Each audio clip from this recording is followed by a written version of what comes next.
Bonjour à tous et bienvenue sur Crypto Signal. Donc vous l'aurez compris, on a fait un petit rebranding de CryptoPaca, donc changement de logo, changement de jingle, etc. Aujourd'hui, on va faire pour le sommaire, ça va être une altcoin qui s'appelle IFI, le Yarn Finance, que vous avez sous les yeux là ici. Ensuite, on va faire en gros une analyse sur BTC qui va être assez complète au sens où on va analyser beaucoup accumulation-distribution, donc ça va être énormément de Glassnode. Donc ça risque d'être une vidéo un petit peu longue parce qu'il y a beaucoup de choses à dire parce que Glassnode nous a donné les données de l'année 2021. Donc du coup, on va décortiquer un petit peu tout ça. Et puis on va parler de transformation digitale, donc on va dire du marché dans son ensemble et de comment se porte un petit peu ce marché-là. On va parler, je pense, aussi de dominance parce que Bitcoin vient de casser un point très important. Et donc, du coup, on va voir quels peuvent être les scénarios qui vont pouvoir se mettre en place à partir de là. Donc, j'essaye de me recentrer un petit peu, voilà. Donc, à partir de là, le Yarn Finance, je vais pas passer trop de temps dessus parce que ça fait quelques jours que je veux vous le présenter. Mais là, il est en train de partir très, très fort. Donc du coup, en fait, on n'a plus trop la localisation pour pouvoir intervenir.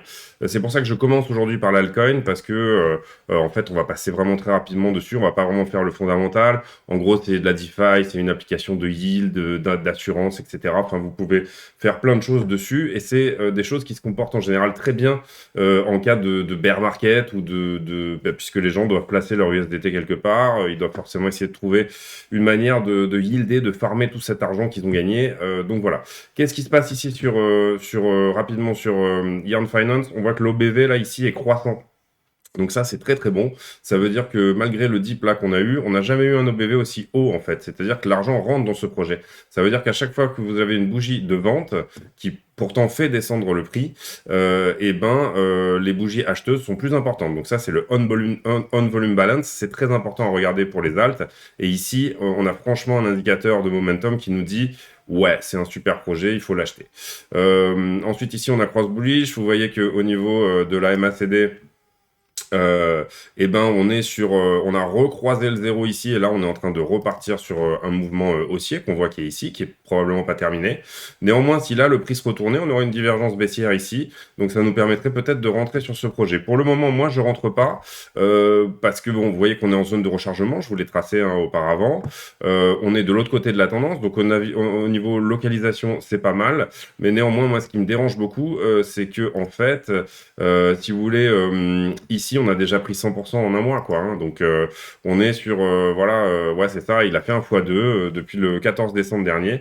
Le Yearn a déjà fait un x2. Par contre, c'est quelque chose, vous avez vu, qui se comporte très bien, alors que Bitcoin s'est pris une grosse baffe depuis, qui a été systématiquement racheté, qui est potentiellement en train de nous montrer une parabole là. Donc j'ai cherché un petit peu un point d'entrée si jamais ce truc retrace et si jamais cette divergence baissière que vous voyez ici se met en place. Ce qui irait probablement en même temps qu'un retracement du Bitcoin, par exemple. Et pour l'instant, j'ai mis une alerte, moi, aux 35 000 $, donc juste au moins pour voir comment se comporte le prix à cet endroit-là, etc. Voilà, en tout cas, très beau projet. Le fondage, je vais pas le faire. La hype, tout ça, je vais pas le faire. Par contre, on va le mettre de côté. Et si jamais le prix retrace, ce sera vraiment quelque chose sur lequel on pourra éventuellement rentrer, parce que vous le voyez, la charte, elle est magnifique. Hein. Je veux dire, c'est exactement ce qu'on cherche, c'est-à-dire quelque chose qui vient de retracer de 80%, mais qui a eu une hype, ouais, voilà, ouais, c'est ça, 80%, pile poil, voilà, mais qui a eu une grosse hype par le passé, qui est accumulée par les baleines, on l'a vu sur l'OBV, et qui nous a déjà montré une structure ici. Vous voyez que la structure, là, le W, il est fait, hein, il est cassé, il a été cassé hier. Donc, là, on est vraiment dans des conditions vraiment optimales. Pour moi, néanmoins, on a déjà perdu 100% de ce trade. Comment dire, j'investis, vous le savez, moi, que sur des choses où, par exemple, si je devais me placer en position longue avec un point d'entrée ici, ça, c'est la zone de rechargement de short. Donc, c'est-à-dire que si jamais je trace une zone de rechargement de ici à là, en fait, c'est la zone dans laquelle tout le monde va venir shorter ce truc-là. Et moi, j'essaye de prendre des profits à l'entrée de cette zone-là. Et là, en fait, si je mets mon stop en dessous du dernier bas, j'ai un ratio que de 1,26. Donc il faudrait potentiellement qu'on aille quasi au-dessus de la zone de rechargement pour que même en trade, ce truc-là, ça reste intéressant. Donc pour l'instant, j'attends qu'il retrace, moi, mais c'est un truc à se noter dans un coin de la tête que peut-être on pourrait rentrer sur un projet comme ça. C'est un projet dans lequel j'ai jamais été. Néanmoins, je me rappelle ici de quand il avait pumpé là en 2020, c'était assez impressionnant. Tout le monde disait waouh, ce truc, il est quasiment au prix du Bitcoin, quoi. Enfin, il est même plus haut que le Bitcoin. Et puis après, il avait retracé. Après, il était reparti encore plus fort. Vous voyez que là, on était monté à quasiment 100 000 $. Voilà, ce qui est intéressant, c'est qu'il est, je crois, totalement dilué, c'est-à-dire que tous les jetons sont en circulation, donc ça veut dire qu'il n'y aura pas de création de jetons. Voilà, je vais pas faire une vidéo trop longue là-dessus, en tout cas, on a commencé par l'alt aujourd'hui, c'est pas quelque chose qu'on fait régulièrement, mais c'est parce que je voudrais me concentrer sur Bitcoin de manière un petit peu plus profonde. Alors, sur Bitcoin, et c'est ce que je voulais vraiment vous dire par rapport à ce marché-là, là où on en est, etc., vous voyez que en ce moment, on est en train de revenir tester le premier arrêt. C'est quoi le premier arrêt? C'est le ratio 0,382 de la totalité du mouvement depuis mars. Donc on l'a déjà testé sur cette mèche-là, on l'avait légèrement traversé, mais on n'a jamais clôturé en daily en dessous. J'espère que vous voyez bien, donc c'est la droite verte qui est là. C'est là où j'ai une alerte, hein, d'ailleurs, là vous voyez, l'alerte se met en surbrillance. Et puis là, potentiellement, 46 000, 45 000, etc. C'est peut-être quelque chose qu'on va revenir tester pour voir, avoir une confirmation qu'on est bien toujours en tendance haussière.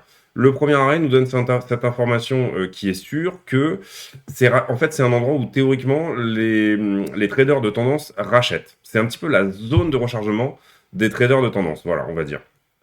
Là où on va dire que des traders qui vont être plutôt des traders de continuation vont rentrer dans une zone de rechargement qui se trouve. Je vais vous mettre voilà, un rectangle pour vous montrer. Ici, là, on va dire que ça serait la zone vraiment où les institutionnels attendent, donc très patients pour rentrer, etc. Ici, ça va être, pardon, donc cette zone-là, la zone. Donc là, la zone dont je vous parlais, c'était celle qui était entre les 0,618 et les 0,80. Ici, cette zone-là, ça va être la zone où les héliotistes rentrent plutôt, voilà, où on est sur des retracements entre 0,5 et 0,618. Donc tout ce qui est héliotiste, et on va dire que c'est un petit peu voilà, les gens qui sont les plus impatients, voilà. Et puis, ici, au 0,382, ça va être les traders de continuation qui vont rentrer. Donc, dans cette zone-là, ou éventuellement au-dessus, là, ici, par exemple, toute cette zone-là va être rachetée par les traders de continuation. Et c'est d'ailleurs ce qui est en train de se passer en ce moment. Donc, on travaille le premier arrêt, et ça, c'est quelque chose de très important à comprendre, parce que le premier arrêt indique la continuation de la tendance ou pas. Vous voyez que cet été le premier arrêt avait été largement cassé, là, ici. Si je me mets, par exemple, là, cet été, le premier arrêt, il était ici et il a été largement cassé. On est revenu le tester une fois pour voir si vraiment c'était sûr qu'on n'était pas en tendance haussière. On s'était fait rejeter par le premier arrêt. Et puis là, on était redescendu, on va dire, dans la zone héliotiste voilà, d'une vague 2, quoi.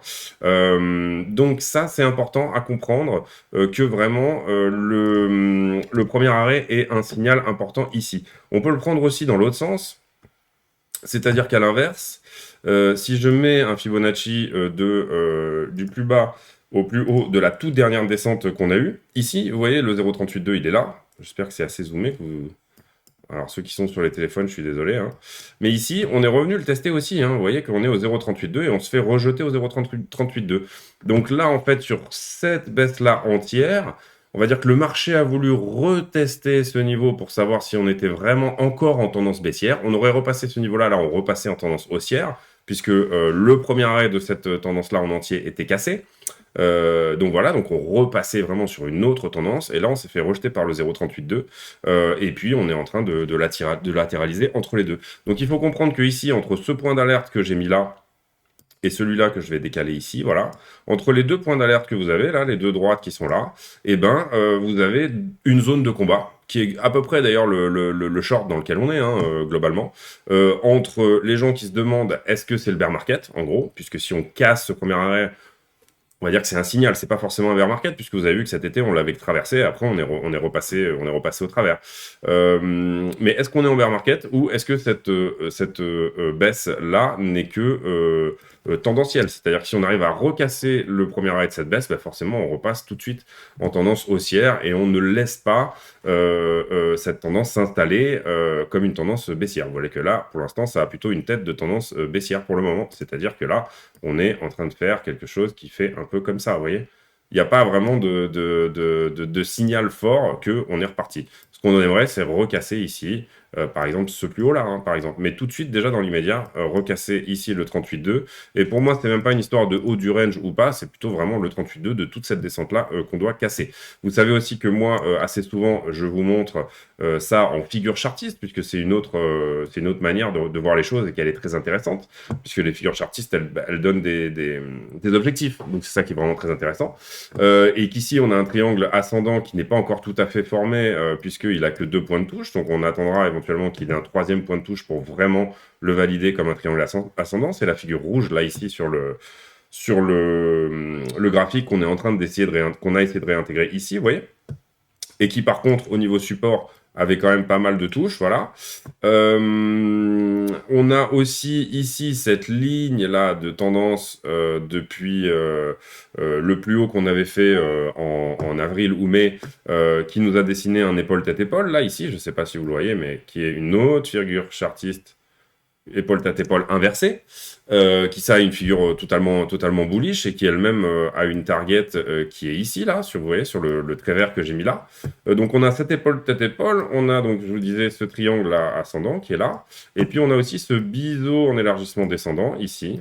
Voilà, là, qui lui a une target qui se trouve ici. Donc on a 2 figures chartistes qui sont bullish, le triangle ascendant qui n'est pas tout à fait formé, mais qui lui est bearish et qui va avoir une target à son niveau de formation, c'est-à-dire aux 28 000. Et on a ces 3 figures chartistes-là qui sont, on va dire, en concurrence. Si on devait voir les choses au niveau chartiste, on pourrait le voir comme ça. Moi, je donne plus de poids à cette figure-là pour le moment, le biseau en élargissement descendant, et à cette figure-là. Donc, c'est-à-dire que je pense que pour l'instant, on va refaire un plus haut et revenir éventuellement par là même donner un nouveau point ici, par exemple par là, je sais pas, ou encore au-dessus, ou encore plus loin, et un petit peu modifier cette figure-là qui est ce fameux triangle ascendant. Donc voilà pour le point chartiste. N'oubliez pas aussi, et ça va m'amener aux données Glassnode, qui va être pour moi le temps fort de cette vidéo. Donc restez bien jusque-là, parce que vraiment, on va vraiment étudier tout ce qui se passe au niveau distribution, tout ce qui s'est passé cette année, où ont eu lieu les transferts de valeur, etc. Donc pour moi, on va dire, si je devais donner un scénario là tout de suite sur Bitcoin, soit on repart maintenant, c'est-à-dire qu'on on revient pas tester une fois là ce premier arrêt, et on repart maintenant à la hausse, on réintègre cette figure rouge et on repart tout de suite en short squeeze. Soit on a aussi des bonnes chances de vouloir refaire un retest, voire le traverser une fois sans clôturer dessous éventuellement, pour éventuellement rebondir ici sur ces 2 lignes vertes que vous voyez. Cette ligne-là qui est une ligne d'axe, et celle-ci qui est vraiment la tendance qu'on avait eue, et qui est la ligne de coup de l'épaule tête-épaule que je vous ai montré tout à l'heure. Donc voilà un peu l'idée, en chartisme en tout cas. Donc 2 scénarios à partir de là, soit on revient tester ici le premier arrêt, voire même on vient chercher des stops sous cette mèche-là, c'est-à-dire on fait une mèche très rapide, pop, et après ça repart. Ça serait un petit peu ce qu'on a eu ici en fait, hein, où on a testé le premier arrêt, et ici on est redescendu, et hop, on est venu casser et chercher tout ce qui s'était passé. Et là, tout le monde abdique. Hein. Je veux dire, au niveau sentiment, c'est excellent pour faire repartir le marché parce que tout le monde abdique. Pour peu qu'en plus, comme ça s'est fait cet été, on vienne faire cette espèce de round top là, un peu dégueulasse, là, plus personne ne croira dans ce mouvement-là. Tous les achats qui seront là, ils seront faits au spot de manière sereine, etc. On n'aura plus de leviers qui rentreront en longue, en x25, etc. et tout ça. Si vous comprenez pas ce que je dis, n'hésitez pas à aller voir une vidéo où j'explique comment fonctionne le marché du Bitcoin. Je sais plus comment elle s'appelle, mais je vous la mettrai en description pour que vous puissiez aller voir ça. Ce qu'on veut pas voir aussi là, ici, c'est vraiment une clôture en dessous. Pourquoi? Parce qu'on reviendrait dans cette zone de volume. Là, ici, vous voyez, le volume profile est très vide ici. Et là, on risquerait d'y passer un moment, de la traverser entièrement, de passer un moment, etc. Un petit peu dans l'esprit de ce qu'on a fait ici. Donc voilà, en gros, ça détermine un peu le mois de janvier, février, tout ce qui est en train de se passer en ce moment. On est à un point pivot, un point charnière. Soit on redescend, on rebondit, on repart, soit on repart tout de suite parce que le marché nous dit que c'est le cas. Maintenant, néanmoins, en termes de liquidation, j'ai pas l'impression que les leviers se calment. Malheureusement, on avait des très bonnes configs il y a de ça hier ou 2 jours, ou qui pouvaient nous dire qu'on allait repartir assez facilement. Mais là, tout de suite, j'ai l'impression que c'est re-rentré en levier, x25, x50, assez violemment en longue. Alors, qu'est-ce qu'on a? On a plus de shorters au-dessus, à hauteur de 4 milliards. Bon, vous voyez que ça reshort pas mal là quand même, hein, sur ce petit dip là, ça reshort bien, hein, donc on est bien en train de recharger au niveau short. Et puis ici, il y a quand même des longs qui sont rentrés, vous voyez que ça s'épaissit là au niveau du nuage. Donc si on regarde vite fait l'order flow, order flow ratio long qui augmente par rapport au ratio de shorter.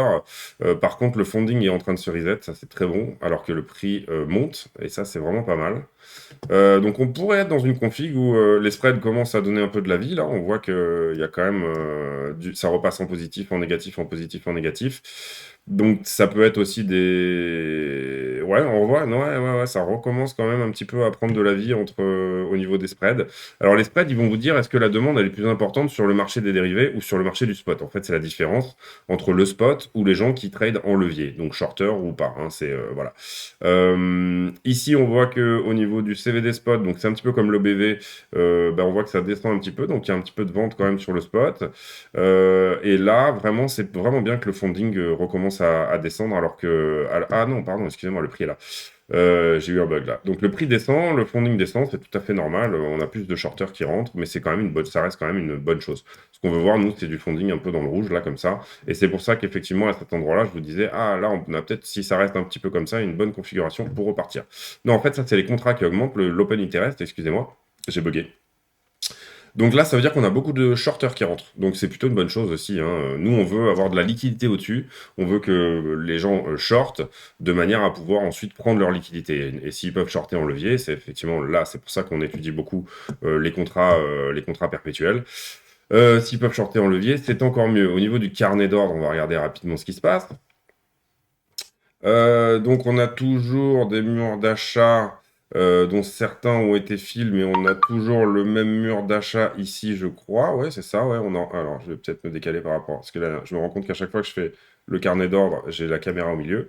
Donc on a toujours ce mur d'achat qui était ici, et ici, ça s'épaissit au niveau de... Bon, rien de spécial sur le carnet d'ordre, si ce n'est que on a peut-être éventuellement des baleines là ici qui veulent acheter du Bitcoin, mais les sommes sont pas faramineuses non plus, hein. Vous voyez, 273 ici, 141 Bitcoin, 164, ouais, quelque chose comme 1000 Bitcoin qui aimeraient bien être achetés ici à ce niveau-là. Donc ça peut être aussi une barrière, c'est-à-dire que ça peut empêcher le prix de descendre plus, puisque au bout d'un moment, les vendeurs s'épuisent, hein, donc voilà. Donc soit ça peut être des barrières, soit ça peut être effectivement des gens qui vont pousser le prix sur le spot de manière à être fill, c'est-à-dire vendre quelques BTC au spot quand les temps sont calmes sur le spot, on va dire, et puis à partir de là, se débrouiller à être fill pour avoir leur Bitcoin à bas prix. Je pense qu'on sait tout sur l'analyse BTC là comme ça à court terme tout de suite. Et puis ce que je voulais vous montrer aussi, donc on a fait le Yearn, on va peut-être vite fait quand même aller regarder les news, je ne sais pas du tout ce que ça donne aujourd'hui. Donc un nouveau record de nouveaux cas de Covid. Pfizer qui autorise le booster pour les 12-15 ans, un petit peu de Tesla, Federal Law Enforcement, Covid brings America bien. Ouais, bon voilà, du Covid encore. Bon, ce qu'on sait aussi et ce qu'on surveille, vous savez, c'est que effectivement la courbe du cas des Covid aux États-Unis est en train de partir quand même assez fort, hein, beaucoup plus fort. On voit que le nombre de cas confirmés est bien plus fort que ce qu'on avait en janvier dernier, qui était quand même la plus forte ici. Par contre, il y a peu de morts, et c'est un peu dégueulasse de parler de gens qui meurent comme ça. Enfin voilà, mais globalement, par rapport à janvier dernier, on est à la moitié, voire un peu moins de morts. Donc malgré le fait qu'il y ait plus de cas, cette narration sur le fait fait que Omicron est moins puissant et moins violent et envoie moins les gens à l'hôpital, elle est vraie en fait, c'est-à-dire elle se traduit dans les courbes. Donc ça, c'est important de vérifier ces choses-là aussi. Et cette narration-là semble vraie, et les marchés vérifient ce genre de choses, et les marchés sont souvent très en avance sur les news qu'il peut y avoir plus tard. Donc, à partir de là, on va passer sur les glassnodes. Donc là, je vous ai fait un petit concentré. Alors, ça va être peut-être un petit peu long, mais je pense vraiment très intéressant de tout ce qui s'est passé cette année. On va commencer par une petite citation que j'aime beaucoup de Ray Dalio. Il est assez courant que les gens laissent leur ego gêner leur apprentissage. Et ça, c'est très vrai. C'est-à-dire que quand vous commencez à être pas trop mauvais dans quelque chose, bah, souvent, on arrête d'apprendre. Et malheureusement, en fait, il faut toujours se remettre en question. Il faut toujours continuer à apprendre et avoir cette humilité de dire que tout change en permanence et qu'on connaît pas tout. Lire des bouquins, etc. S'informer sur les réseaux sociaux, s'informer sur... voilà. Mais ne jamais penser qu'on a la science infuse, sinon on va se rétamer la gueule.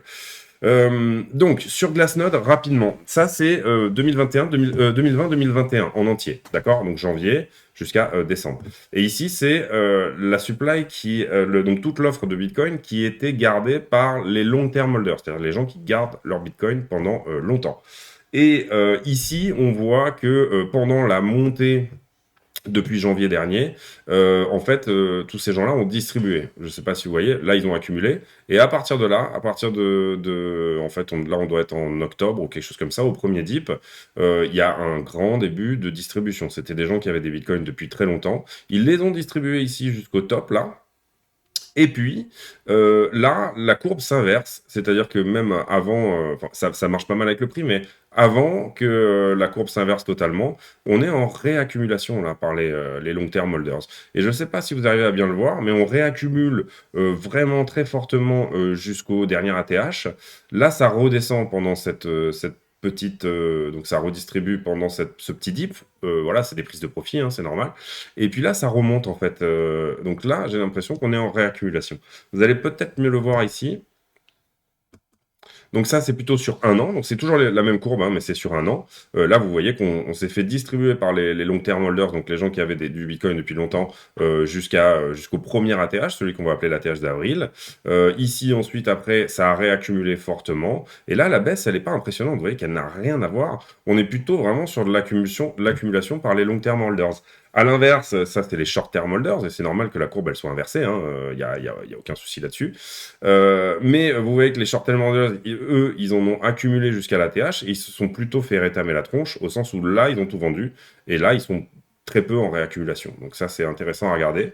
Et en fait, ce qu'il faut regarder ici, c'est qu'est-ce qui s'est passé sur toute l'année. Et donc là, ça fait partie d'un rapport de Glassnode. Et on voit qu'en fait, sur toute l'année, les long-term holders ont accumulé 16% de plus que ce qu'ils avaient au début de l'année.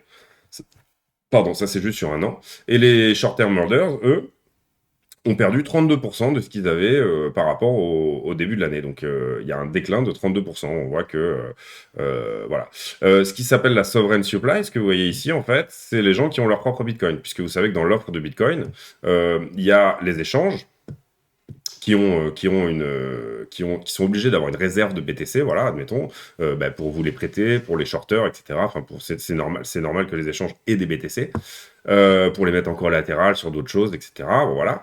Et puis même de toute façon, ils ont tellement de marché une monnaie contre BTC qu'ils sont obligés d'avoir un BTC en face, évidemment.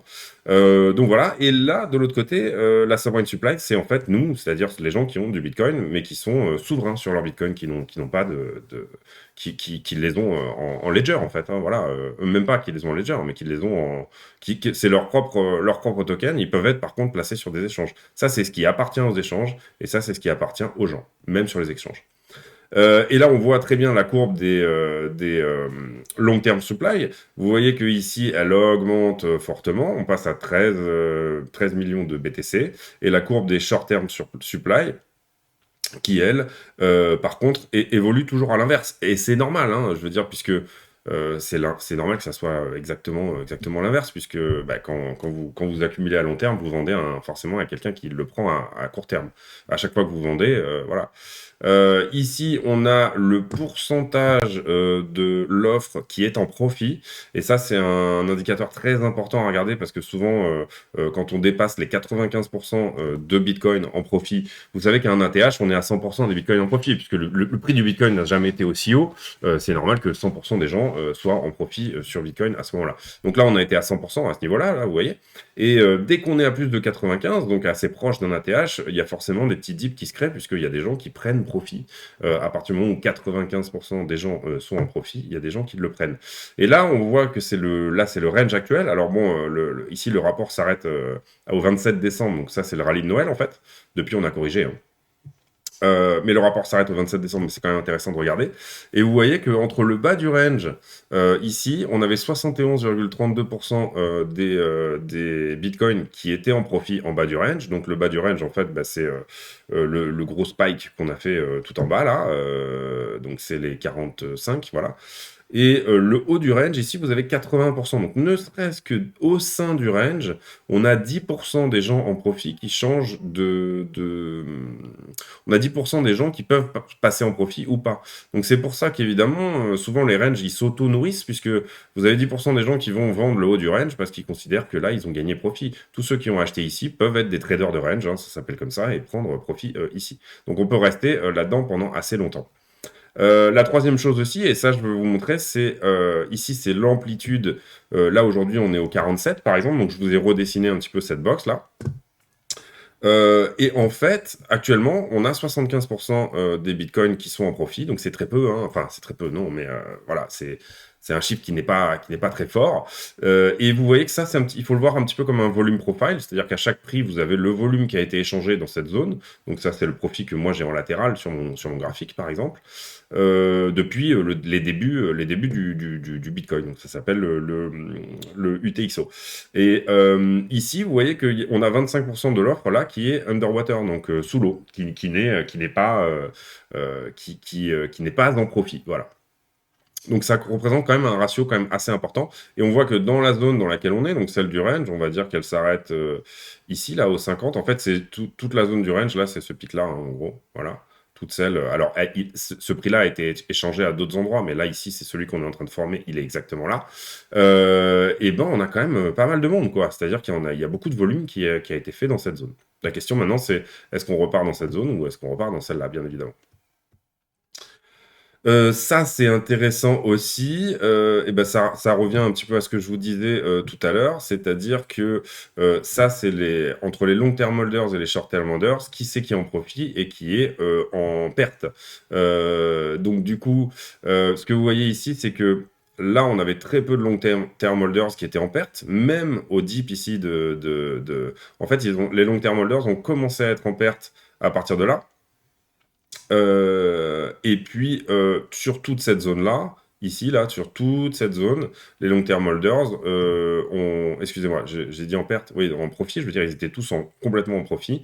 Et puis là, il commence à y avoir un petit peu des long-term holders qui sont en perte. C'est la bande bleu pastel, on va dire.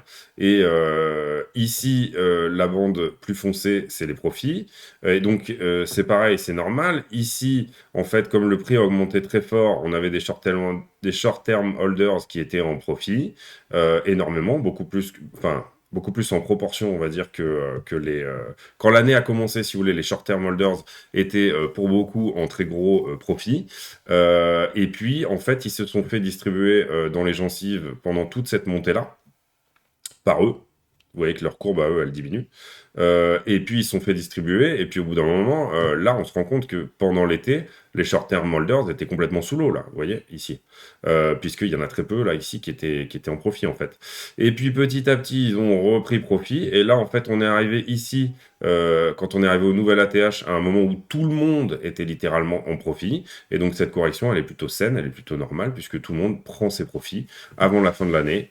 Mais on voit que quand même, entre les deux, en fait, il y a eu un transfert et ça c'est ce qu'il y a écrit ici, de 5% de l'offre souveraine, donc celle qui appartient à des gens, la dominance des long-term holders a grandi cette année, au long de toute l'année, la dominance des long-term holders a grandi de 5%. Ça, c'est une grosse donnée aussi pour cette année, et c'est pour ça que je vous parle très souvent des liquidations. En fait, ici, on regarde l'open interest, donc le volume échangé, et ça, c'est d'ailleurs en fonction, vous voyez ici, des exchanges. On regarde l'open interest sur les exchanges entre le début de l'année et la fin de l'année. Et en fait, le trading en levier et sur l'open interest, donc les futurs, ça peut être aussi les options, hein, c'est vraiment pas mal de choses. Il a été multiplié par 2, donc plus 100%. Vous voyez, on est passé de 9,57 milliards à quasiment 20 milliards, donc plus 97% ici pour l'open interest. Et c'est une donnée, en fait, que depuis janvier, là, on doit intégrer 2 fois plus, en fait. En réalité, c'est une des variables. Les prix de liquidation sont 2 fois plus influents sur le prix du Bitcoin depuis janvier 2021. Donc, très important à regarder en 2022, parce qu'en fait, on voit en ce moment, moi, je trouve, depuis, quasiment depuis là, ici, là, depuis ça, en fait, ici, là, il y a tout ça, ça s'est fait au spot, cette montée-là en juillet-août. Le début de cette montée-là, c'est vraiment fait au spot. Et je trouve que depuis là, on est obligé de regarder la liquidation, mais un truc de fou. Et vraiment, voilà, ça va être une nouvelle donnée là. Vous voyez, là, on est revenu au même niveau que celui où on était quand on était à moins de 40 000 dollars. Donc ici, on voit très bien que voilà, c'est une donnée qu'il va falloir intégrer dorénavant, les liquidations. Liquidations et les futurs et les options. Vous avez vu que les options. Donc tout ça, c'est des choses qui vont devoir être de plus en plus vraiment intégrées dans le prix et le ratio dans lequel on doit les intégrer, c'est à hauteur de 100% de plus. Ensuite, on continue, et ça, c'est une des dernières données que je ferai sur ce point-là, sur l'année. Ça, c'est le hash rate. Et vous vous rappelez que ici, cet été, la Chine, qui représentait plus de 50% de la puissance de minage sur son sol, a banni le Bitcoin, littéralement. Donc, ne serait-ce que là, ici, en quelques mois, entre mai et juillet, les mineurs de Bitcoin ont réussi à se déplacer. Et il y a eu une recover du hash rate qui est assez énorme. D'ailleurs, ici, là, par là, je pense, non, je pense que c'était même, ouais, par là, quelque part par là, on a eu le hash ribbons qui est repassé au vert, indicateur du hash ribbon sur lequel je ferai une petite vidéo peut-être un jour qui est assez intéressant à regarder, qui donne des très bons signaux. Et donc, à partir de là, en fait, je trouve que c'est un des événements massifs de cette année, avec le doublement de l'open interest sur les contrats futurs. Ici, je trouve que ce recover, en fait, c'est comme un serpent à qui on coupe la queue et elle repousse instantanément. Ça me fait penser vraiment au recover de mars, là, quand on a vu le flood Covid, en mars, où tout était descendu, et en quelques mois, le Bitcoin s'était repris instantanément. Donc ça, je trouve que c'est une donnée importante à intégrer pour cette année. C'est-à-dire que vous pouvez pas tuer Bitcoin, même en décalant 51% des gens qui sont les garants de cette technologie. Vous ne pouvez pas tuer Bitcoin. Alors, je ne sais pas quel était le plan de la Chine au départ, quelle était l'idée, voilà, de bannir le Bitcoin, mais voilà. Et ça m'amène à la conclusion de cette vidéo, qui j'espère sera intéressante et j'espère qu'il y a des gens qui sont restés jusqu'au bout. Mais pour moi, en fait, pour vous dire, tout ce qui a rapporté de l'argent depuis une trentaine d'années se base en fait sur la transformation digitale. Voilà. En fait, vous auriez pu investir dès que vous aviez cette idée-là dans un asset, depuis 2000 bien sûr, mais voilà, même 90 quasiment. Vous auriez investi au départ dans le monde des ordinateurs, dans les Microsoft et compagnie, dans les Apple. Donc on transforme déjà votre machine à écrire en ordinateur. Vous auriez investi après éventuellement dans la révolution Internet, donc la digitalisation de l'information, même si c'était au départ un peu en mode juste lecture seule et que vous n'aviez pas vraiment de possibilité d'interagir avec. Ensuite, vous auriez investi dans la transformation digitale de votre carnet d'adresse, votre manière de faire des réunions, Zoom, éventuellement la transformation digitale des voitures, Tesla, la transformation digitale de la musique, Spotify, la transformation digitale je sais pas quels peuvent être tous les exemples qui peuvent être trouvés, mais les réseaux sociaux, voilà, Facebook, la transformation digitale de notre manière d'interagir avec les gens, de notre manière de reporter à nos amis qu'est-ce qu'on peut faire, la transformation digitale de la télévision, YouTube, la transformation digitale du cinéma, Netflix, enfin voilà. Et dites-vous que ici, là, en transformation digitale de la monnaie, il n'y a rien. Pour l'instant, il ne s'est rien passé, à part éventuellement, bon, le fait que, voilà, peut-être Visa, grâce aux ordinateurs, permet des transactions plus rapides, mais sinon, en termes de décentralisation, au niveau du système bancaire, etc., on en est encore à l'époque du pigeon voyageur. Si jamais je veux envoyer, par exemple, 1 dollar pour tipser un mec qui est à Hong Kong, parce que j'aime bien sa vidéo, admettons, voilà, c'est quelqu'un que j'aime bien, dont j'aime bien le contenu et je veux le tipser, voilà. Je peux pas le faire si je paye pas 1 dollar de frais et ça c'est pas vraiment normal. C'est pas le seul cas d'usage que je vois à Bitcoin et aux crypto-monnaies, mais l'idée, vous voyez, elle est là. Donc là, vous êtes les early investors dans la transformation digitale du monde financier et de la monnaie. Donc, effectivement, il y aura du monde sur la route. Il y aura effectivement les banques centrales, puisque Bitcoin, ça représente quand même l'interdiction pour les États de battre monnaie, donc de débaser votre valeur travail. La valeur travail que vous avez acquis, que vous avez transportée dans le temps, les États ne pourront plus la débaser pour relancer l'économie à court terme, ou alors pour engraisser les personnes qui sont éventuellement les plus riches par le crédit. J'ai fait une vidéo là-dessus aussi que je vous engage à aller voir. Je mettrai aussi le lien en description ou quelque part si j'y pense ici, là, au moment où je parle. Mais la transformation digitale, si là, vous rentrez sur n'importe quel projet qui propose avec des vrais fondamentaux ce concept de transformation digitale, vous ne pouvez pas perdre. Donc là, vous en êtes au début, c'est comme si vous étiez à la fin des 5-6 premières années de Google, Amazon, Facebook ou ce genre d'assets qui bien sûr étaient très volatiles au début, très risqués. Sachez aussi que ne serait-ce que dans les 10 prochaines années, 95% des monnaies sur lesquelles on trade aujourd'hui auront disparu. Mais il va en rester 5 ou 10 qui tiendront le haut du pavé. Et l'idée, c'est déjà, en attendant de trader, de gagner de l'argent, etc. Mais là, actuellement, d'essayer d'investir sur les bonnes, ou en tout cas de sentir le vent au moment, et de garder les bonnes aussi. Donc voilà, c'est ça l'idée du jour. J'espère que cette vidéo n'était pas trop longue, qu'elle vous a plu. N'hésitez pas à mettre un pouce bleu si c'est le cas, à vous abonner. On a un Twitter aussi qui est tout jeune. Il y a aussi un Facebook. Allez voir les liens en description, etc. Si vous voulez trader sur Fimex, FTX, toutes les plateformes, il y a tous les liens en description également.